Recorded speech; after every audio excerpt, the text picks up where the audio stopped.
Forensic എന്ന സിനിമയ്ക്ക് ശേഷം ടോവിനോ തോമസിനെ നായകനാക്കി സംവിധായകരായ അഖിൽ പോൾ, അനസ് ഖാൻ കൂട്ടുകെട്ടിലൊരുങ്ങിയ ചിത്രമാണ് ഐഡൻറ്റിറ്റി. വലിയ ഒരു പ്രതീക്ഷ വയ്ക്കാതെയാണ് സിനിമ കണ്ടത്. അത്യാവശ്യം നല്ലൊരു മേക്കിംഗ് ക്വാളിറ്റി സിനിമയ്ക്കുണ്ട്. പ്രധാനമായും സിനിമയുടെ എഡിറ്റിംഗ് വർക്കുകളൊക്കെ വളരെ മികച്ച ഒരു സിനിമാറ്റിക് ഫീൽ നൽകുന്നുണ്ട്.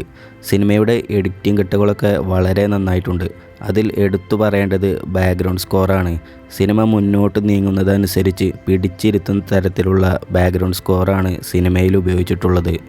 സിനിമയുടെ സ്റ്റോറി എടുത്തു നോക്കുകയാണെങ്കിൽ കാര്യമായിട്ട് പുതുമ തോന്നിക്കുന്ന തരത്തിലൊന്നും സ്റ്റോറിയിൽ കാണാൻ കഴിഞ്ഞില്ല. സ്ഥിരം നമ്മളൊക്കെ കണ്ടുമറിഞ്ഞ സിനിമകളിലുള്ള നമുക്ക് പ്രഡിക്റ്റ് ചെയ്യാൻ പറ്റുന്ന സ്റ്റോറി തന്നെയാണ്.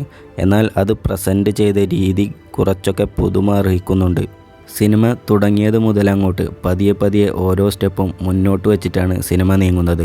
ഇടയ്ക്കിടെ ചെറിയ ട്വിസ്റ്റുകളൊക്കെ തന്നുകൊണ്ട് വളരെ ത്രില്ലിംഗ് ആയിട്ട് സിനിമ മുന്നോട്ട് പോകുന്നുണ്ട്.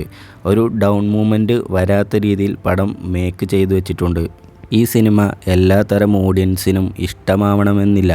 ക്രൈം ത്രില്ലർ മൂവികളൊക്കെ കാണാൻ ഇഷ്ടമുള്ളവർക്ക് ഈ സിനിമ നന്നായിട്ട് വർക്കാവുമെന്നാണ് എൻ്റെ ഒരു അഭിപ്രായം.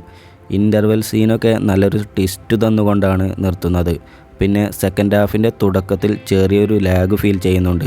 എന്നാൽ ക്ലൈമാക്സിനോട് അടുക്കുമ്പോൾ സിനിമ ഒന്നുകൂടി എൻഗേജിങ് ആക്കിയിട്ടാണ് മുന്നോട്ട് പോകുന്നത്. പിന്നെ ക്ലൈമാക്സിലെ ആക്ഷൻ സീനൊക്കെ വളരെ മികച്ച രീതിയിലാണ് മേക്ക് ചെയ്തിരിക്കുന്നത്. പ്രത്യേകിച്ചും എടുത്തു പറയേണ്ടത് ക്ലൈമാക്സിൽ ഫ്ലൈറ്റിൽ വെച്ചൊരു ഫൈറ്റ് സീനുണ്ട്. ഇന്നുവരെ ഒരു മലയാള സിനിമയിലും ഇതുപോലൊരു ഫൈറ്റ് സീൻ കണ്ടിട്ടുണ്ടാവില്ല.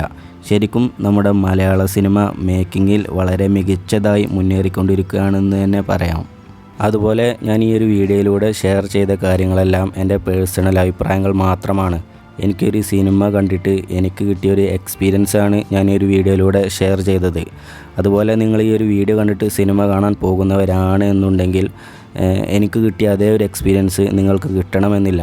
കാരണം ഞാൻ അത്യാവശ്യം ക്രൈം ത്രില്ലർ മൂവീസൊക്കെ കാണുന്ന ഒരാളാണ്. അതുകൊണ്ടാണ് ഈ ഒരു സിനിമ എനിക്ക് വർക്കായതും. അതുപോലെ നിങ്ങളും ഇതുപോലൊരു crime thriller movies, investigation thriller സിനിമകളൊക്കെ ഇഷ്ടപ്പെടുന്ന ആളുകളാണ് എന്നുണ്ടെങ്കിൽ നിങ്ങൾക്ക് ഒരു വട്ടമൊന്ന് എക്സ്പീരിയൻസ് ചെയ്യാൻ പറ്റാവുന്ന ഒരു ചിത്രം കൂടിയാണിത്. ഇനി ഓൾറെഡി നിങ്ങൾ ഈ ഒരു സിനിമ കണ്ടിട്ടുള്ളവരാണ് എന്നുണ്ടെങ്കിൽ നിങ്ങളുടെ പേഴ്സണൽ അഭിപ്രായങ്ങളൊന്ന് കമൻറ്റ് ബോക്സിൽ രേഖപ്പെടുത്തിയാൽ വളരെ നന്നായിരിക്കും. ഇനി അത് ഈ സിനിമ കാണാൻ പോകുന്നവർക്കൊരു പ്രചോദനം കൂടിയാകും. അപ്പോൾ എന്തായാലും നമുക്ക് അടുത്തൊരു വീഡിയോയിലൂടെ കാണാം.